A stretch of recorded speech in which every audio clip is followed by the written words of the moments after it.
Goeiemôre almal, wees gegroet in die wonderlike naam van Jesus op hierdie geseënde Dinsdagoggend. En wat 'n voorreg is dit vir my om weer vir julle vandag met 'n woord te kan bedien. Baie dankie dat julle die oomblik neem om hierdie woord te kan ontvang. Ek bid dat hierdie woord julle eie sin sal gemaak word.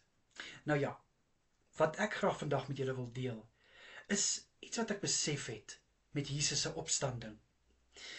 Toe Jesus opgestaan het, hy dood oorwin, kind van God. Dood het nie meer die laaste sê gehad oor Jesus nie. En dit is wat vir my net een ding wys. Soos Jesus uit die dood uit opgestaan het, dood hom nie kon keer nie, kan dit wat jou keer om vorentoe te gaan, ook nie die laaste sê het nie, kind van God. Wat dit ook al is, finansies, 'n verhouding, vriendskap, 'n besigheidsbesluit, wat ook al jou keer om vorentoe te gaan, dit het nie die laaste sê nie, want Jesus het opgestaan, my boeta en sissa. Hy het die dood oorwin.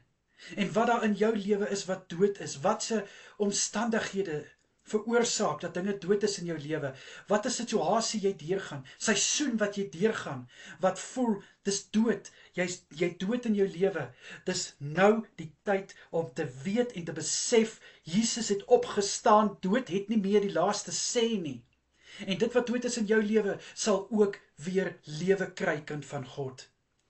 Matteus 28 vers 6 sê die engel, dat hy is nie hier nie, hy het opgestaan soos hy gesê het, kom kyk waar die Here gelê het, gaan kyk, en jy gaan sien, met die bloed van Jesus Christus, kan dit wat jou wil terughou, nie meer 'n houvas op jou hê nie. Jesus het gesê aan die kruis, dis volbring, en dit is volbring. So my boeta en sissa, wat daar in jou lewe vandag is, wat jou wil terughou, wat jou wil keer vir 'n toekoms, wat jou wil keer vir blydskap, dit breek in Jesus naam. Want Jesus het opgestaan, dood is oorwin. So sal dit wat jou wil terughou ook oorwin word. Amen. Amen. Ek bid gou vir ons. Here, in Jesus Christus naam bid ek vanoggend vir elke boeta en sissa.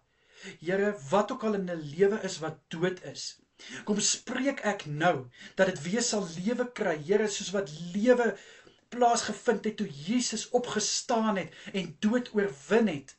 In Jesus Christus naam bid ek vanoggend, liewe Here.